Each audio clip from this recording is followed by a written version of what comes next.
Bonsoir à tout le monde et bienvenue dans le numéro 3 du magazine consacré à l'Open international de tennis fauteuil des Hauts-de-France, organisé jusque dimanche au siège de la Ligue des Hauts-de-France de tennis à Marcq-en-Barœul. À mes côtés ce soir, Frédéric Foulon. Frédéric, bonsoir. Bonsoir Jean-Philippe. Alors, vous êtes éducateur sportif qualifié Parasport au sein justement de la Ligue des Hauts-de-France de tennis. C'est bien ça. Et à vos côtés, on ne le présente plus, c'est Robin Asport, en charge de la communication de l'Open international. Allez, un petit rappel, il y a différents supports de communication. Allez, un petit rappel sur comment on peut s'informer autour de l'Open. Effectivement, tous les matins, les différents licenciés de la Ligue, mais également les différents abonnés reçoivent la newsletter du tournoi avec toutes les informations sur le tournoi. Et puis après, les réseaux sociaux, Facebook, Instagram pour suivre l'actualité en direct. Et le mag tous les soirs à partir de 19h. Et puis on parlera des nouveautés un peu plus tard dans cette émission à partir de demain. Alors, c'était aujourd'hui la deuxième journée de compétition. On va être galant. On va commencer par les femmes. Il y avait notamment un match intéressant entre la numéro 1 mondiale chez les juniors. C'est une Française, Xenia, qui était là donc ce soir et qui aussi vient d'achever, ou il est en train de terminer son double. Elle était opposée à Nalandi Bouab, la Suissesse, l'une des favorites de ce tournoi. Et il n'y a pas eu de surprise pour la Française. Effectivement, Xenia Chasteau, 49e joueuse mondiale, numéro 1 mondial junior, vainqueur de l'US Open junior. Donc c'est un des 4 tournois du Grand Chelem. La marche était un tout petit peu trop haute, malheureusement pour elle aujourd'hui.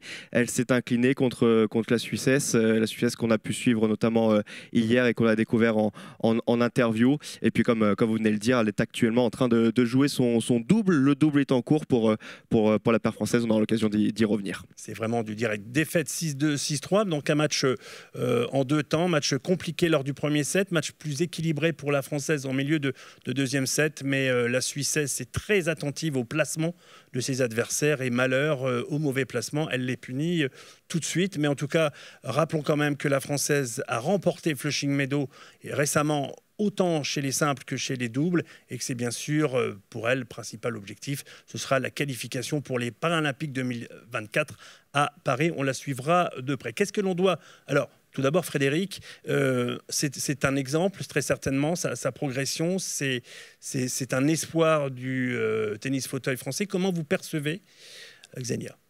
Effectivement, Xenia, je la connais depuis pas très très longtemps, mais je dirais une bonne année et demie sur le circuit. On l'a vu monter en puissance. Je pense qu'effectivement, ses derniers résultats à l'US Open vont encore la faire grimper dans le classement mondial. Mais je pense qu'effectivement, la joueuse qu'elle a rencontrée aujourd'hui a plus d'expérience et elle aura encore besoin de se faire les armes sur des joueuses de ce calibre-là pour pouvoir gagner en sérénité et pouvoir passer plus facilement ces tours-là.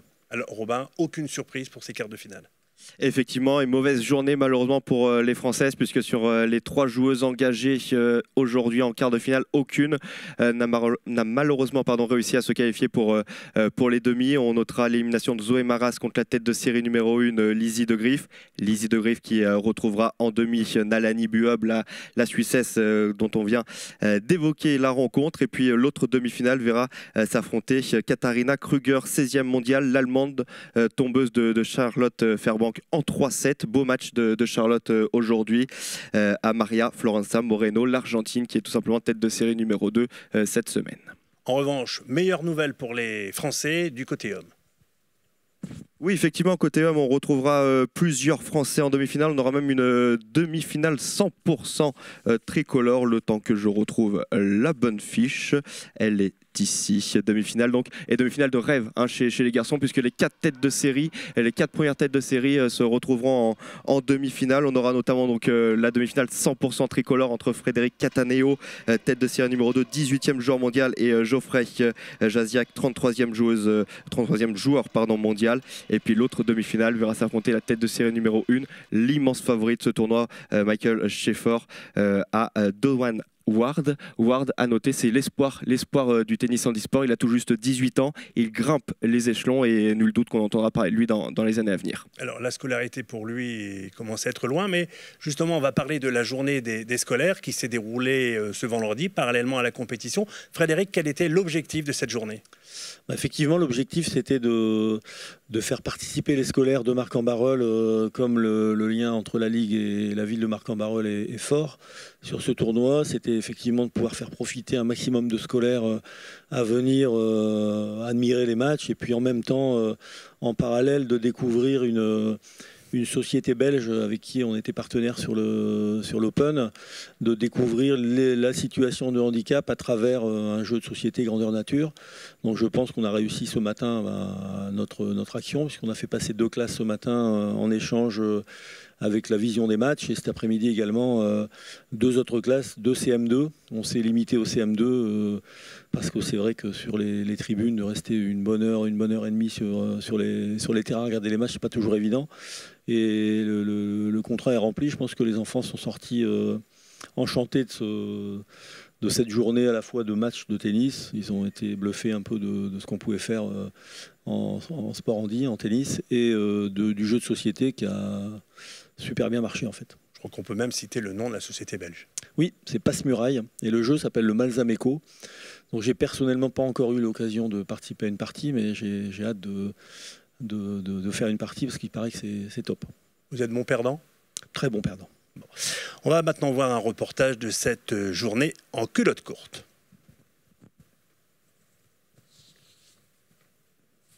Oui, c'est important parce que c'est vrai qu'aujourd'hui, le handicap, alors, ils en entendent beaucoup parler, mais parfois, ça leur fait peur, en fait. On est aussi dans une période où on n'a pas trop le droit de dire les choses. Parfois, ils se moquent aussi de leurs petits camarades. Donc là, ça leur permet de voir que le handicap, c'est quelque chose dont on peut parler. C'est pas quelque chose de non-dit. Et les enfants, ils sont ravis. Enfin, là, je les ai croisés. Ils sont impressionnés de la qualité de jeu, du niveau des joueurs. Puis là, ils ont eu la chance de rencontrer un quintuple champion, et les médailles, ça les impressionne. Et ce qui m'a étonné, c'est qu'ils en oublient presque le handicap. Donc c'est vraiment important pour eux d'être là aujourd'hui, et on a eu beaucoup d'enfants qui, je pense, auront une autre vision du handicap après cette journée. C'est un événement important parce qu'avec un Open international, ça rejaillit un petit peu sur l'image de la ville, de la métropole, puisqu'on a quand même des champions qui viennent de différents pays avec des classements importants au niveau donc paratennis. Je crois que c'est important aussi puisqu'on a travaillé sur le concept du sport santé, on a travaillé sur le concept du sport handicap, inclusion. C'est vrai que moi j'ai toujours l'habitude de dire que le sport c'est un enjeu non seulement de société, d'attractivité d'un territoire et d'éducation, mais surtout c'est devenu un enjeu majeur de santé publique, d'inclusion, et puis c'est aussi permettre pour tous les publics, aussi bien les enfants que les adultes, de changer un petit peu leur regard sur le handicap et de gommer un peu la différence. Alors Frédéric, qu'est-ce que vous retenez de cette journée? Et question supplémentaire, est-ce que pour ces jeunes, l'objectif de la Ligue, c'est aussi de les faire venir et s'inscrire dans des clubs de tennis classiques? Mais bien évidemment, puisque la Ligue est fort de différentes animations, notamment de tournois internationaux durant toute la saison. On organise d'ailleurs un tournoi que Xenia avait gagné en janvier, un tournoi U18 paratennis. Donc effectivement, elle est la récente vainqueuse. Et effectivement, de faire venir les enfants et de leur donner aussi cette vocation à pratiquer le sport, en l'occurrence le tennis, et éventuellement, s'ils connaissent des gens en situation de handicap, les faire venir par ce biais-là, c'est doublement gagnant. Alors, vous l'avez vu en image, cette journée a été marquée par la visite du parrain de l'épreuve depuis 15 ans. Il s'agit de Stéphane Houdet. C'est un champion, et champion, c'est le mot est faible, Romain. Effectivement, c'est l'une des superstars de la discipline. Stéphane Houdet, il est actuellement 9e joueur mondial, mais il a été bien évidemment numéro 1 il y a maintenant quelques années. Quelques chiffres à noter, c'est 4 grands chelems en simple, plus de 20 grands chelems en double, 51 titres internationaux au total, et 5 médailles paralympiques, dont 3 en or. Cette semaine, il aurait dû disputer un tournoi en Israël. Malheureusement, les événements extrasportifs ont dû annuler l'événement, et il part dès demain pour le Japon pour disputer un autre tournoi. Donc vraiment, c'était une visite appréciée par l'organisation du tournoi, comme ça, juste avant de partir. Très, très belle visite pour le parrain du tournoi, Stéphane Houdet. Vous l'avez rencontré, on écoute son interview.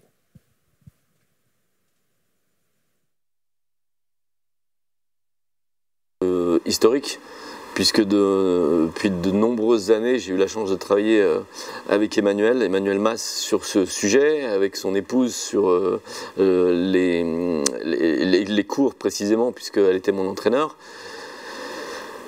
Évidemment, notre discipline a besoin de se faire connaître, de se faire reconnaître, et le plus possible, si possible.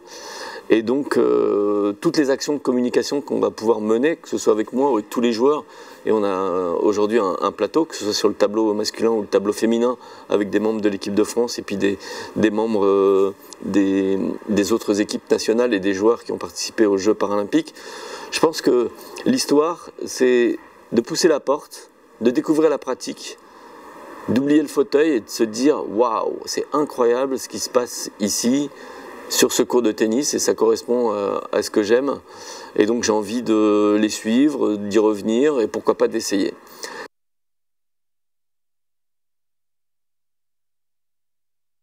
Je suis aujourd'hui numéro 9 mondial, donc je suis aux portes des Masters. Malheureusement il m'a manqué un petit peu de temps pour me qualifier pour les Masters, mais j'espère être dans les 8 d'ici la fin de l'année. Et en tout cas je suis à nouveau dans les tableaux des tournois du Grand Chelem. Je joue avec Frédéric Cattaneo beaucoup en double et on espère pour les Masters déjà faire un premier résultat, mais on espère aussi être très compétitif dès le début de l'année pour envisager quelque chose aux Jeux paralympiques de Paris et compléter cette palette de médailles.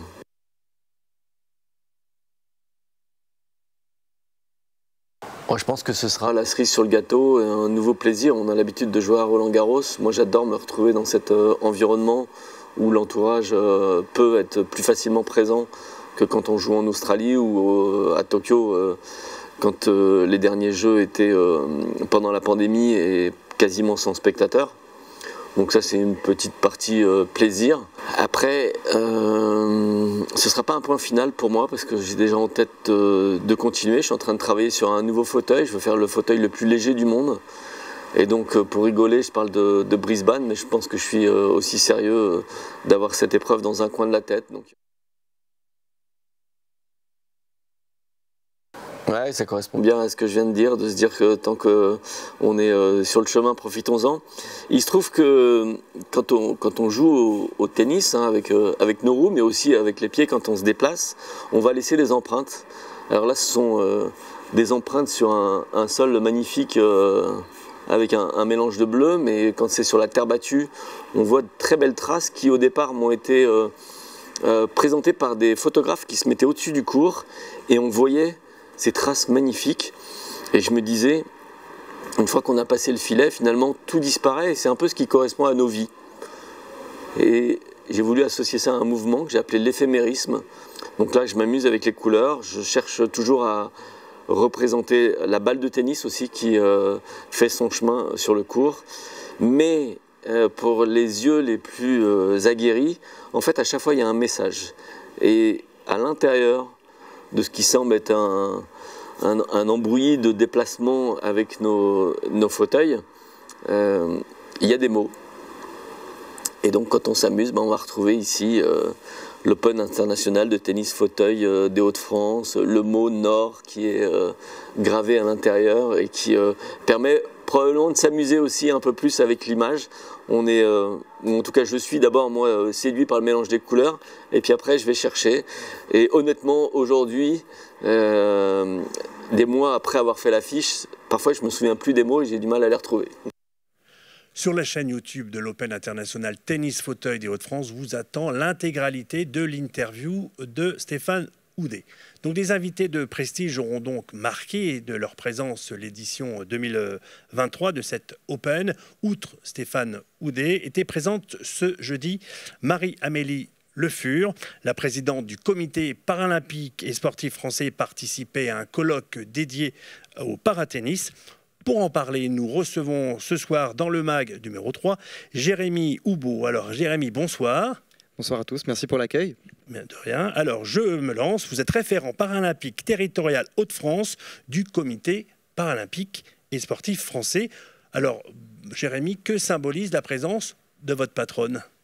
Un signal fort dans le sens où on est sur une compétition qui vient un petit peu d'éclore et l'idée de sa présence c'était vraiment de pouvoir mettre un petit peu en lumière le travail effectué par la Ligue des Hauts-de-France de tennis, mais pas que. On a une compétition, mais tout ce qui nous intéresse c'est tout l'écosystème qui est autour, à travers le colloque qu'on a pu voir hier, qui était animé, qui était dynamique, et de pouvoir un petit peu faire se rencontrer toutes les personnes pour pouvoir interagir vraiment sur l'écosystème parasportif afin de développer ça de manière correcte. Je vous propose maintenant d'écouter Marie-Amélie Le Fur, qui, rappelons-le, durant sa carrière, a décroché 2 médailles aux Paralympiques, 9 médailles plus exactement, dont 2 d'or.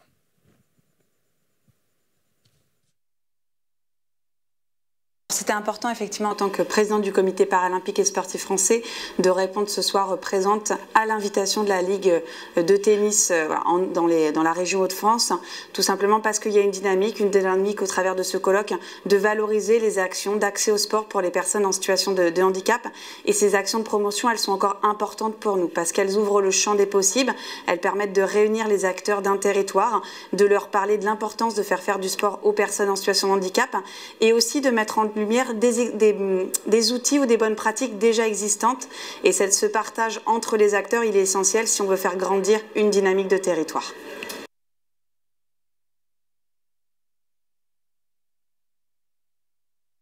Ce qu'on attend en termes de critères de réussite des Jeux. Le premier critère, forcément, c'est une compétition de haut niveau, donc c'est d'avoir de la performance, une réussite de notre équipe de France. Et là, globalement, les voyants sont plutôt au vert. On est vraiment sur les phases de sélection, et notamment en paratennis. Voilà, les athlètes font des tournois pour engranger des points à la ranking list et être dans les prochains mois sélectionnés au sein de l'équipe de France unifiée. Les moyens ont été renforcés auprès des athlètes, auprès des fédérations pour faire grandir le mouvement. Et il y a 2 autres critères qui sont pour nous inhérents à la réussite de ces Jeux paralympiques. Le premier, on va l'évoquer ce soir, c'est la question de faire en sorte que ces Jeux soient un tremplin pour renforcer l'accès au sport des personnes en situation de handicap. Et on a besoin, encore une fois, d'événements comme ce soir pour en parler, pour partager, pour structurer durablement cet héritage. Le troisième enjeu, et on va aussi l'aborder ce soir, c'est la question de l'impact des Jeux paralympiques sur la vie quotidienne des personnes en situation de handicap. Et en quoi ces Jeux paralympiques peuvent être un accélérateur social, sociétal, en termes d'accessibilité, en termes de mobilité et comme ce soir, en termes d'employabilité.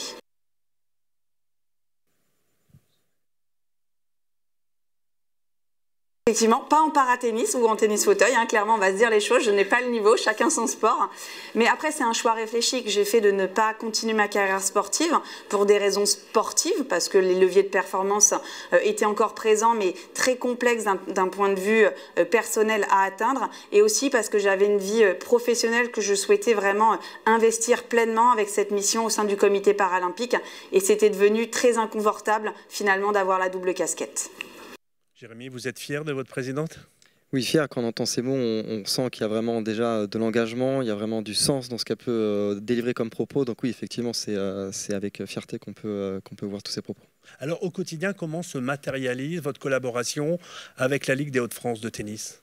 Alors on ne collabore pas que avec la Ligue Hauts-de-France de tennis, effectivement, donc on interagit sur l'ensemble de l'écosystème parasportif, donc les 43 fédérations membres du CPSF, et on va se faire un petit focus sur la Ligue de tennis. Effectivement, c'est une ligue qui est dynamique, où on a, vous avez pu le voir un petit peu, Frédéric qui a effectué un travail considérable sur le développement, donc on va essayer de leur apporter une expertise un peu autre, donc sur tout l'écosystème, donc à savoir voilà, comment capter des ressources financières, les établissements médico-sociaux à mobiliser pour capter du public, et essayer d'accompagner un petit peu tout ce champ pour pouvoir voilà, être le plus performant possible. Et donc par rapport à cet Open et justement par rapport au tennis fauteuil, l'Open, à quoi il sert ? Pour nous, c'est, on va dire, tête de gondole pour vraiment développer derrière. On est vraiment sur le développement. Ce qui nous intéresse, c'est d'accompagner les clubs sportifs du territoire, montrer que c'est possible d'accueillir des personnes en situation de handicap, leur montrer aussi qu'en termes d'accessibilité, il y a des évolutions à effectuer, en termes d'accompagnement personnel sur les personnes. Donc on parle de matériel, on parle aussi d'accompagnement humain. Donc tous ces éléments à prendre en compte, on essaie de les délivrer au maximum de personnes pour pouvoir avancer. Quelle est la force du comité que vous représentez au niveau de France par rapport à d'autres Français ? Alors, on a des programmes de développement au national à décupler sur l'ensemble du territoire, notamment notre programme un petit peu phare du moment, Club Inclusif, qui permet, on va dire, d'ouvrir un petit peu les chakras au niveau des clubs pour montrer que c'est possible d'accueillir. Donc, on va balayer différentes thématiques et de manière théorique, de manière pratique, avec des rencontres de public et aussi des visios. Donc, c'est quelque chose de novateur et qui permet vraiment d'ouvrir les portes des clubs qui seraient encore un petit peu frileux à l'accueil de public. Après, on a d'autres programmes, effectivement, le programme SMS et Club, qui vise à mettre en relation un établissement médico-social avec un club sportif et du fait de l'accueil de public dans le club. On va venir un petit peu accompagner, pour le coup financièrement, mais aussi en ingénierie, tout le club. Vous sentez que les Jeux paralympiques, ça vous booste, les gens sont plus attentifs, ou les partenaires, ou le monde économique, qu'est-ce que vous pouvez en dire sur ça ? Oui, c'est un catalyseur. Après, j'aime bien dire que voilà, les jeux, c'est bien, mais ce qui va se passer derrière, c'est encore mieux. Nous, on se sert de cette dynamique. C'est même le plus important. Effectivement, mais nous, ce qui va nous intéresser, c'est qu'est-ce qu'on a construit pour pouvoir perdurer derrière. Donc, cette empreinte qu'on va pouvoir laisser sur le territoire. Merci, Jérémy. Bonne continuation. Samedi, on commence, ce sera les choses sérieuses qui vont arriver avec les demi-finales, hommes et femmes, et puis il y a d'autres disciplines. Effectivement, le programme de demain qui nous invite à évoquer aussi les autres catégories et les autres tableaux de cette édition 2023. Notamment, on a évoqué le simple en début d'émission, mais il y a aussi le double et la finale du double qui aura lieu demain. Chez les hommes, on notera la surprise avec l'élimination de la tête de série, des têtes de série numéro 2, battue par la paire malaisienne composée de Bin Youssouf et Boran. Chez les filles, on ne sait pas encore puisque les derniers matchs se terminent. On peut juste noter la qualification pour la finale du double de Ksenia Chasteau et Zoé Maras. La paire tricolore vient tout juste de se qualifier. Puis le double, il y a aussi une compétition de quad. Alors la différence entre tennis fauteuil et quad, c'est que la catégorie quad, les athlètes sont aussi handicapés sur la partie haute du corps. Et là encore, on jouera les demi-finales demain avec la tête de série numéro 1 et la tête de série numéro 2 qui sont qualifiés. Ils continuent pour le moment ce tableau pour la catégorie quad et bien entendu le tableau de simple avec les demi-finales à partir de 9h. Alors, particularité, nouveauté et non des moindres, les demi-finales, les finales seront retransmises sur YouTube, donc la chaîne YouTube de l'Open International Tennis Fauteuil des Hauts-de-France, mais aussi à la télé. Effectivement, à partir de demain, l'ensemble des rencontres du cours central seront télévisées sur YouTube pour quelques-unes d'entre elles et puis à la télévision sur Sport en France, la chaîne du mouvement sportif olympique et paralympique, accessible gratuitement à l'ensemble des personnes via les box internet avec 3 rencontres diffusées demain à partir de 11h15 et puis 2 finales dimanche. Utile cette mise en lumière? Utile et nécessaire pour aller plus loin un petit peu sur l'acculturation au mouvement paralympique. Merci à vous deux, bonne soirée, merci de votre attention et donc à demain pour un 4e rendez-vous de ce magazine. Bonne soirée.